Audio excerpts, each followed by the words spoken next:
കൊച്ചിയിൽ ഉപേക്ഷിച്ചു പോയ കുഞ്ഞിനെ ഏറ്റെടുക്കാൻ തയ്യാറാണെന്ന് അറിയിച്ച് ജാർഖണ്ഡ് സ്വദേശികളായ മാതാപിതാക്കൾ രംഗത്ത് വന്നിരിക്കുകയാണ്. നിധി എന്ന് പേരിട്ട കുഞ്ഞിനെ ഏറെ നാളത്തെ ചികിത്സയ്ക്ക് ശേഷം CWC ഏറ്റെടുത്തിരുന്നു. ഇപ്പോൾ കുട്ടിയെ മാതാപിതാക്കൾ ഇന്നലെ വീഡിയോ കോളിലൂടെ കണ്ടിരുന്നു. നമുക്കൊപ്പം സ്നേഹമോൾ നൈനാൻ ചേരുന്നുണ്ട്. സ്നേഹ, കേരളത്തിന്റെ നിധി എന്ന് പറഞ്ഞിരുന്ന നിധിയെ ഇപ്പോൾ ഏറ്റെടുക്കാനായി അമ്മയും അച്ഛനും വരികയാണ്.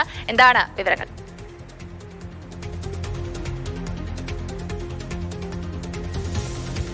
ജയലക്ഷ്മി, ഏകദേശം ഒരു 4 ദിവസം മുന്നേ ആയിരുന്നു ഈ എറണാകുളം ജനറൽ ആശുപത്രിയിൽ ചികിത്സയിൽ കഴിഞ്ഞിരുന്ന ജാർഖണ്ഡ് സ്വദേശികൾ ജനുവരി 31 ഉപേക്ഷിച്ചു പോയ ഈ നിധി എന്ന കുഞ്ഞിനെ CWC ഏറ്റെടുത്തിരുന്നത്.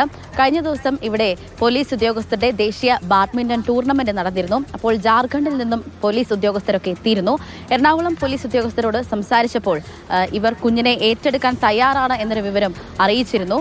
അതായത് ഈ ചികിത്സയ്ക്കായുള്ള ഈ അമിത ചെലവും അതോടൊപ്പം തന്നെ കുഞ്ഞ് രക്ഷപ്പെടില്ല എന്നൊരു തോന്നലുമായിരുന്നു ഇവർ ഈ കുഞ്ഞിനെ ഉപേക്ഷിച്ച് പോകാൻ കാരണമെന്നാണ് പറഞ്ഞിരുന്നത്.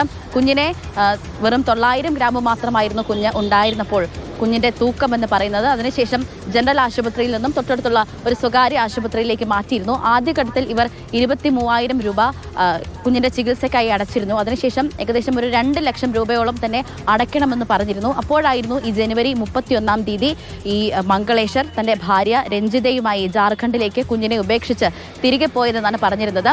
കഴിഞ്ഞ ദിവസം, അതായത് ഇന്നലെ, ഈ മാതാപിതാക്കൾ കുട്ടിയെ വീഡിയോ കോളിലൂടെ കണ്ടിരുന്നു. അതായത് ഈ 30 ദിവസത്തിനുള്ളിൽ എത്തുകയാണെങ്കിൽ കുട്ടിയെ നൽകാമെന്നാണ് CWC കുഞ്ഞിന്റെ മാതാപിതാക്കളോട് പറഞ്ഞിരുന്നത്. ഏതായാലും കേരളത്തിന്റെ സ്നേഹ CWC, കാരണം ഈ കുഞ്ഞിനെ ഉപേക്ഷിച്ചു പോയ മാതാപിതാക്കളാണ് വരുന്നത്.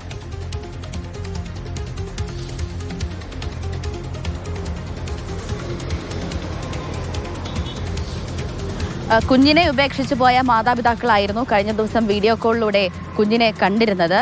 അതായത് ഈ പോലീസ് ഉദ്യോഗസ്ഥർ ബാഡ്മിന്റൺ ടൂർണമെന്റിനായി ഇവിടെ എത്തിയപ്പോഴായിരുന്നു എന്തുകൊണ്ടാണ് ഈ മാതാപിതാക്കൾ ഈ കുഞ്ഞിനെ ഉപേക്ഷിച്ച് പോകാനുണ്ടായ ഒരു സാഹചര്യം അവർ ഈ പോലീസ് ഉദ്യോഗസ്ഥരോട് തുറന്ന് പറഞ്ഞിരുന്നത്. അതായത് ചികിത്സയ്ക്കായുള്ള അമിത ചെലവ്, കുഞ്ഞ് രക്ഷപ്പെടില്ല എന്നൊരു തോന്നലൊക്കെ ആയിരുന്നു.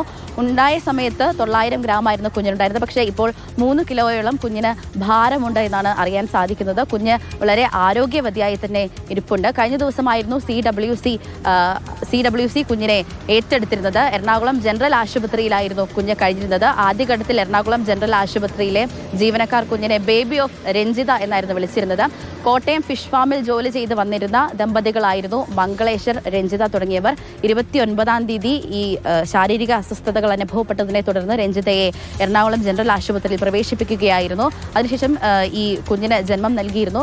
ഈ കുഞ്ഞിന് ശാരീരിക അസ്വസ്ഥതകൾ ഉണ്ടായപ്പോൾ, അല്ലെങ്കിൽ ഈ കുഞ്ഞിന് ഭാരം കുറവായതുകൊണ്ട് തന്നെ തൊട്ടടുത്തൊരു സ്വകാര്യ ആശുപത്രിയിൽ പ്രവേശിപ്പിച്ചു. അതേസമയം രഞ്ജിത ഇവിടെ ജനറൽ ആശുപത്രിയിൽ തന്നെയായിരുന്നു കഴിഞ്ഞിരുന്നത്. ഈ സമയം ഈ സ്വകാര്യ ആശുപത്രിയിലും ഈ ജനറൽ ആശുപത്രിയിലുമായി ഈ മംഗളേശ്വർ മാറി മാറി നിന്നിരുന്നു. പക്ഷേ അമിതമായി തുക ചികിത്സയ്ക്കായി ചോദിച്ചിരുന്നു. അതുകൊണ്ടാണ് കുഞ്ഞിനെ ഉപേക്ഷിച്ചു പോകാൻ കാരണമെന്നാണ് നിലവിൽ മാതാപിതാക്കൾ പറയുന്നത്. ഏതായാലും 30 ദിവസത്തിനുള്ളിൽ എത്തിയാൽ തന്നെ കുഞ്ഞുങ്ങളുടെ ബന്ധുക്കൾക്കോ അല്ലെങ്കിൽ മാതാപിതാക്കൾക്കോ കുഞ്ഞിനെ നൽകാമെന്ന് CWC കുഞ്ഞിനെ ഏറ്റെടുത്തപ്പോൾ തന്നെ പറഞ്ഞിരുന്നു.